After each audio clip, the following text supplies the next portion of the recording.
nakakalo, bigyan ka ng 5 piraso, 10 piraso.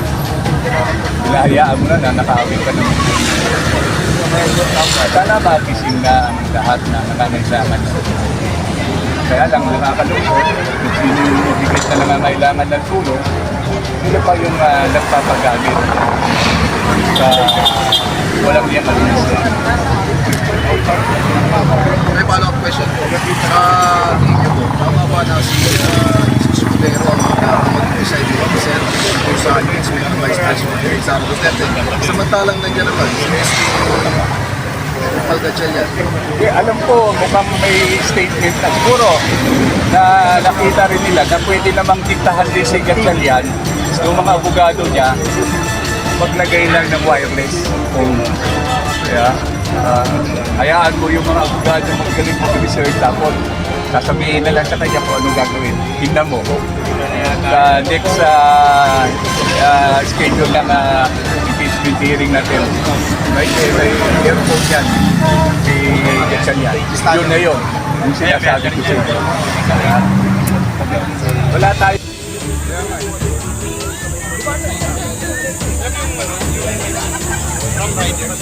Alam mo yung design nila?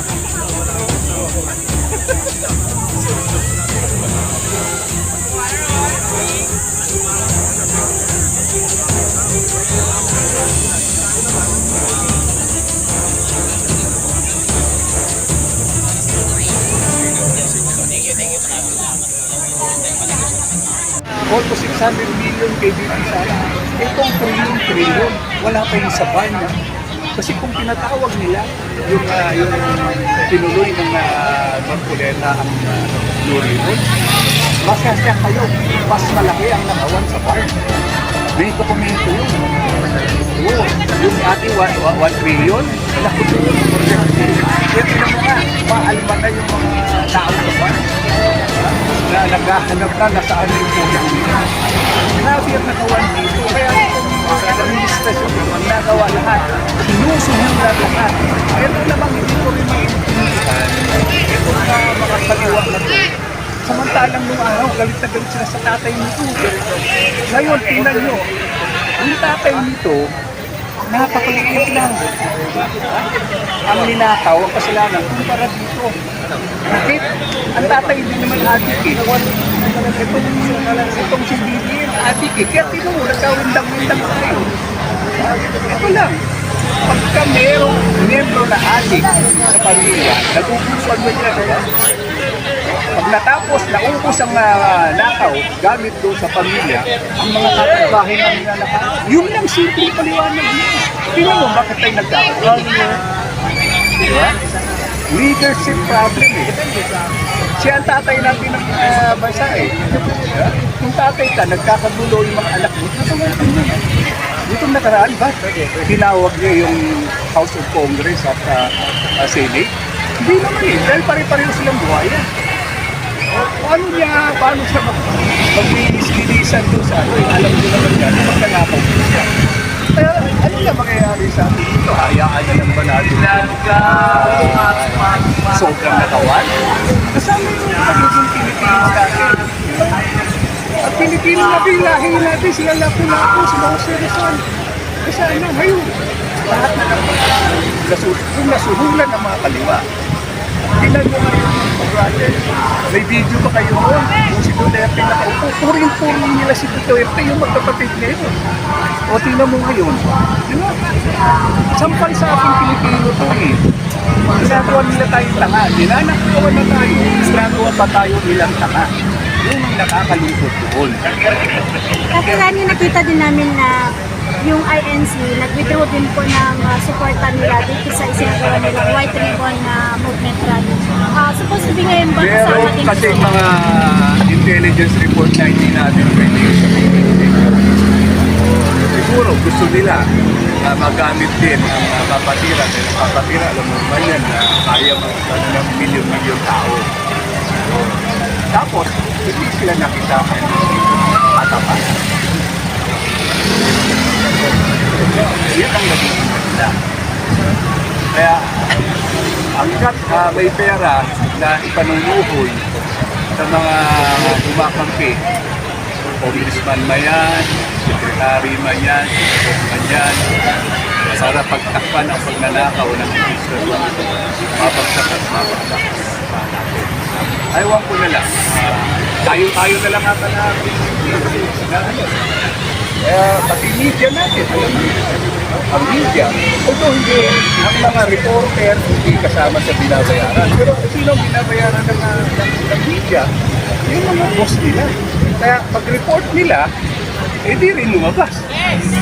Kaya, eto na, ganito na walang iya sa administration. Next week po sir, July 6, sisimula na po yung trial. Pabalik pa rin po ba yung grupo ninyo doon sa Senate po? Definitely, babalik kami, pero ina-assist namin. Kasi meron na naman silang tinatakot na ilang sila doon para hindi sila makakuha ng 64. Diba natin natakot? Diba? Unang tinakot ni Rizos sa Hugas Limulia, yung si Jesus Cordero. Pangalawa, si Joel Hugas Villanueva. Diba? Tinakot din. Sabi ko ba? Sabi mo, sali kayo sa amin. May 120 sana. Parang binobiro ang bawat kilo.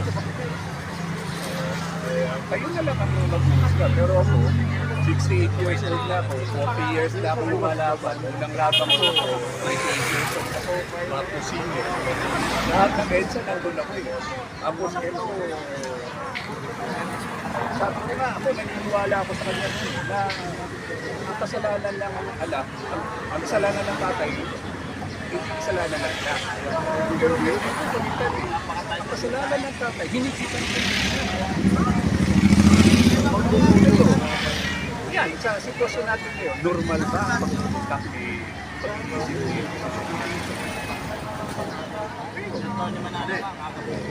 Normal ba? Putak pa ng normal yan bilang isang presidente na hindi mo kontrolado ang mga tao mo. Diba? So ngayon, nung nakarang sona, sabi niya, mahiya naman kayo. Ngayon kaya, na sona, ano kaya sasabihin niya? Doon talaga, mahalata mo na dapat talaga i-practice mo siya eh. I-practice na talaga siya eh. Kasi doon sa siya, bakit sa mga lahat yung mga kinakain ng durong na ang dila, yan ay isang palatandaan na lunod ka na sa illegal na program. Lunod ka na. Ano na? Kung ikaw ba matino ang iyong pag-iisip, magagawa mo ba sa bayan? Yun lang, nakakapagod lumaban dahil maraming nakikinabang, maraming ayuda ang binibigay ng mga congressman sa mga nasasakupan natin. Kahit paano, yung mentalidad ng Pilipino na tumatanaw ng utang na loob, bigyan ka ng 5 kilo bilas, 10 kilo bilas, pinahayaan mo na nakawin ka ng sana magising na ang lahat na nangangailangan sa tulong. Kaya lang nakakalungkot kung sino yung higit na nangangailangan ng tulong, sila pa yung nagpapagamit sa walang niyang administration. May follow-up question po. Tingin niyo po, tama ba na si Escudero ang mag-decide officer kung sa impeachment ng Vice President Sara Duterte? Samantalang nandiyan naman si SK Palgachelian. Alam ko, mukhang may statement na siguro na nakita rin nila na pwede namang diktahan din si Gatchalian yung mga abogado niya maglagay lang ng wireless phone. Kaya, hayaan mo yung mga abogado magaling mo research tapos sasabihin na lang sa kanya kung anong gagawin. Kita mo. Next schedule lang impeachment hearing natin. May airport yan. Si Gatchalian. Yun na yun. Yung sinasabi ko siya. Wala tayo.